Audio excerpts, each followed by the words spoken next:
નમસ્કાર દર્શક મિત્રો, સ્પેશિયલ 7 ડેઝમાં આપનું સ્વાગત છે। હું છું તમારો મિત્ર ભાર્ગવ ત્રિવેદી। આજે આપની સાથે વાત કરવી છે એક રેલવેના નામે કરેલા ભરતી કૌભાંડની। ભરતી કૌભાંડ એટલે કે કોકણ રેલવેના નામથી એક વ્યક્તિ છે આકાશ નામનો, જેમણે ભરતીનું બહુ જ મોટું કૌભાંડ કર્યું છે। અને કૌભાંડની વિગત એવી છે કે લગભગ 100 જેટલા યુવાનોને ભરતીના નામે, ભરતી કરવાના નામે એમની પાસેથી 25,000થી લઈને 1.5 લાખ સુધીની મોટી રકમ વસૂલેલી છે।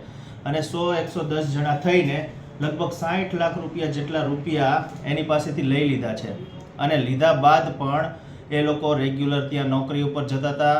રેલવેના જે કોકણ વિભાગ છે એમાં વર્કશોપની અંદર આ 100 જણા અંદર ફરતા હતા અને રેગ્યુલર નોકરીએ પણ જતા હતા। અને લગભગ 2 થી 3 મહિના નોકરીએ ગયા, કોઈને પણ પગાર આપવામાં આવ્યો નહીં।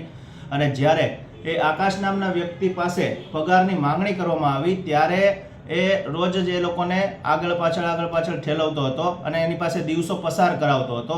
પછી બહુ પાછળ પડ્યા પછી ખબર પડી કે આ કોઈ પણ પ્રકારની ભરતી રેલવેમાં હતી નહીં અને ભરતીના નામે બધા છોકરાઓની પાસેથી એમણે પૈસા લઈ લીધેલા છે। અને જ્યારે પૈસાની વિગત લઈને છોકરાના આરોપીના પિતા પાસે ગયા ત્યારે એના પિતાએ એવું કીધું કે તમે થોડા મને પૂછીને પૈસા આપ્યા હતા, બરાબર। અને એના ફાધર પણ એવું સાંભળ્યું છે કે રેલવે પોલીસમાં નોકરી કરે છે। હવે ખરેખર આ લોકોને આજે અમે રૂબરૂ મળ્યા અને એ લોકો બધા ભેગા થઈને મક્કરપુરા પોલીસ સ્ટેશન વડોદરા ખાતે અરજી આપવા જતા હતા। ત્યારે અમે એમની સાથે ગયા અને ત્યાં પોલીસ સ્ટેશનમાં એમણે અરજી પણ આપી અને અરજી આપ્યા બાદ ત્યાંના પીઆઈ દ્વારા એમને બાહેધરી આપવામાં આવી કે વહેલામાં વહેલી તકે આ મામલે તપાસ કરવામાં આવશે।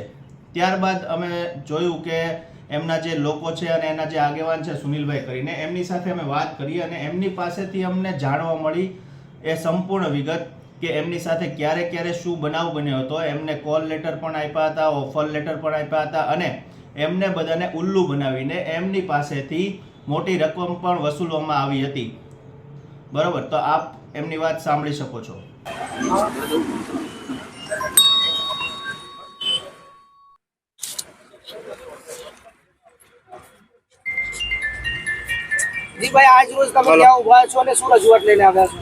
અમે મક્કરપુરા પોલીસ સ્ટેશન આવ્યા છે અને અમારી જોડે એક મોટો ફ્રોડ કરવામાં આવ્યો છે।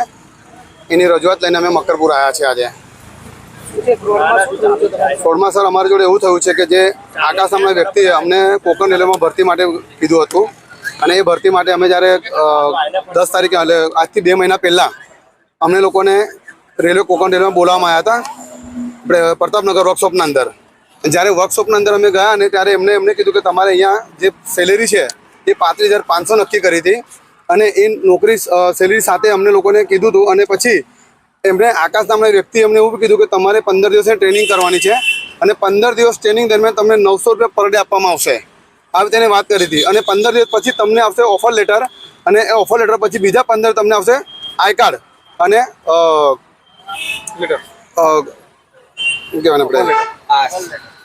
ઓફર કોલ લેટર, એ બંને મળશે। એટલે તમે ત્યાં તમારી નોકરી પરમેનન્ટ થઈ જશે એવું અમને કહેવામાં આવ્યું હતું। અને અમે 15 દિવસ ઈમાનદારી સવારે 8 વાગે ત્યાં જતા હતા, ગેટમાંથી એન્ટ્રી કરતા હતા। એન્ટ્રી કર્યા પછી વર્કશોપમાં જઈને અમે ટોટલી આંટો મારતા હતા બધા જ અને કેમેરામાં જઈને જોવાનું, જે કામ કરતા હતા લોકોએ જોવાનું। અને સુપરવાઇઝર તરીકે અમારી નિમણૂક કરવામાં આવી હતી ત્યાં આકાશભાઈએ। અને એ નિમણૂક કર્યા પછી અમે સાંજે બપોરે 12 વાગે અમે લોકોને ઘરે મોકલી જતો હતો। આકાશભાઈ તમને નોકરી લગાવ્યા ત્યારે તમારી પાસે કોઈ નાણાં લેવામાં આવ્યા હતા? આકાશભાઈ અમારી પાસે ડિમાન્ડ કરી હતી કે તમારે મિનિમમ 50,000 રૂપિયા આપવા પડશે। એક વ્યક્તિ દીઠ કે બધાના? અલગ અલગ વ્યક્તિ અલગ અલગ માંગણી કરી હતી અને મેં જ્યારે આપ્યા ત્યારે લગભગ 40 છોકરા લેવાના હતા તો 30 છોકરાની ભરતી થઈ ચૂકી હતી અને મને કહેવામાં આવ્યું હતું કે અત્યારે ખાલી લેવાના છે 10 છોકરા। તો તમારા કોઈ સંબંધી હોય તો એમને બી તમે કહો। તો મેં મારા ફેમિલીમાં બી 7 થી 8 જણ લોકોના પૈસા ભરાયા હતા કે છેલ્લી ભરતી છે, આના પછી કોઈ ભરતી કરવામાં આવે નહીં। તો એવી રીતે મેં મારા ફેમિલીમાં બી 7 થી 8 લોકોના પૈસા ભરાવ્યા છે। ટોટલ આખી ટોટલ અમારી ગણી તો 110 છોકરાઓ છે। એ ટોટલ અમાઉન્ટ થશે 58 લાખ રૂપિયા, 58,000 અને આખું પગાર સાથે ગણવા જઈએ તો 1,37 લાખની ઉપર અમાઉન્ટ થાય છે। અમે 2 મહિના વર્કશોપમાં નોકરી કરી। આકાશની છેતરપિંડીનો તમને જ્યારે પર્દાફાશ થયો ત્યારે તમે કોઈને જાણ કરી હતી, જેમ કે કોઈ પોલીસ વગેરેને હતો? હા, અમે જ્યારે આ પ્રોબ્લેમ બન્યો ત્યારે એના ફાધરને વાત કરી હતી અમે। હવે એના ફાધર હતા રેલવેમાં આરપી એટલે જીઆરપીએફમાં એમના ફાધર એએસઆઈ છે, એમને મળીને અમે વાત કરી તો એમને બી એ જ કીધું હતું. સ્ટેશન આવ્યા હતા તમે? ના, ત્યારે પોલીસ સ્ટેશન નથી આવ્યા, ત્યારબાદ બી નથી આવ્યા. પણ ત્યારબાદ અમે લોકો ત્યાં વર્કશોપમાં ગયા હતા એના ફાધર જોડે, અને વર્કશોપના એના ફાધરે ત્યાંના સાહેબને બોલાયા, જે બેન ગેટ પર બેસે છે સાહેબ જોડે વાત કરી, પણ અમને લોકોને દૂર ઉભા રાખ્યા હતા. એમને શું વાત કરી એમને ખબર નથી. હમણાં પોલીસ સ્ટેશન દ્વારા શું જવાબ આપવામાં આવ્યો? પોલીસ સ્ટેશન દ્વારા અમને એવો જવાબ આપવામાં આવ્યો છે કે અમે અરજી સ્વીકારીએ છીએ, પણ આનો તપાસ માટે થોડો ટાઈમ લાગશે.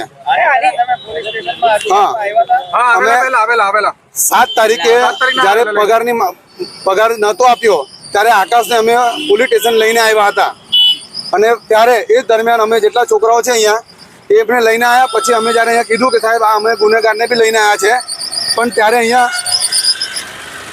ત્યાંના અધિકારી જે બેઠા છે એમને કીધું કે તમે વ્યવસ્થિત અરજી કરીને લાવો, એટલે વકીલ થ્રુ અરજી કરીને આપો, ત્યારે અમે આગળ કાર્યવાહી કરીશું એવું કહેવામાં આવ્યું હતું. મારું નામ સુનિલ કામડી. આરોપીનું નામ છે આકાશ સંજય ચૌહાણ અને ફાધર નામ છે સંજય ચૌહાણ. છે મારી પાસે ફોટો છે. એવું કહી શકાય કે રેલવેની નોકરીની આડમાં તમારી સાથે ચીટિંગ કરવામાં આવી છે? હા, મને એવું લાગે છે કે બાપ દીકરા બંને મળેલા છે આમાં, કે અમને ગોળ ગોળ ફરાઈ રહ્યા છે અત્યાર સુધી બી. બીજા યુવાનો ભોગ બનેલા? બધા બહુ યુવાનો બન્યા છે સાહેબ ભોગમાં. અહીંયા એવા બી યુવાનો છે જેમને 1.5 લાખ રૂપિયા કેસ આપેલા છે. આ ફરિયાદી એવા સુનિલભાઈની વાત સાંભળીને આપણને એવું લાગે કે રેલવેની અંદર ફરવું એકદમ સામાન્ય વસ્તુ થઈ ગઈ છે. કારણ કે આ જે 110 જણા છે એ વર્કશોપમાં રેગ્યુલર જતા હતા, ત્યાં ફરતા હતા, અંદર સીસીટીવી કેમેરા હતા, અને તે છતાંય એમને કોઈ રોકટોક કરવાવાળું, કોઈ એને પૂછવાવાળું નહોતું. આ તો સારી વસ્તુ છે કે જે બહારના વ્યક્તિ હતા ને અંદર ફરતા હતા, પરંતુ કોઈ એવા ક્રિમિનલ માઇન્ડવાળા જો રેલવેના વર્કશોપની અંદર ફરતા હોય અને જો એને પૂછવાવાળું કોઈ ન હોય તો પરિસ્થિતિ કેવી થઈ શકે.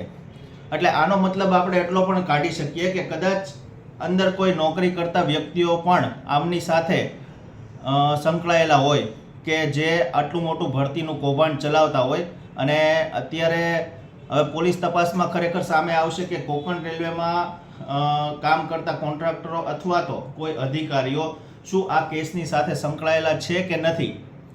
તો અને જો સંકળાયેલા હશે તો એની ઉપર કયા પ્રકારની અને ક્યારે અને કેટલી જલ્દી કાયદાકીય કાર્યવાહી થશે. અને આ જે બધા છોકરાઓ છે, લગભગ 100+ છોકરાઓ છે, એ લોકોના લગભગ આટલા પૈસા ગયા છે 55 થી 60 લાખ રૂપિયા. તો એ 60 લાખ રૂપિયાનું વળતર એને ક્યારે મળશે અને એ લોકોને ન્યાય મળશે કે નહીં, અથવા તો આ આકાશ જેવા ક્રિમિનલો આવી રીતે તે માર્કેટમાં ફરતા રહેશે અને લોકોને ઠગતા રહેશે, તો એનો રસ્તો કોણ કરશે? તો આગળ આપણે જોશું કે આગળની પ્રવૃત્તિ આપણા મકરપુરા પોલીસ સ્ટેશનના પીઆઈ શ્રી ગોહિલ સાહેબ શું અને કઈ રીતે કરે છે. આભાર.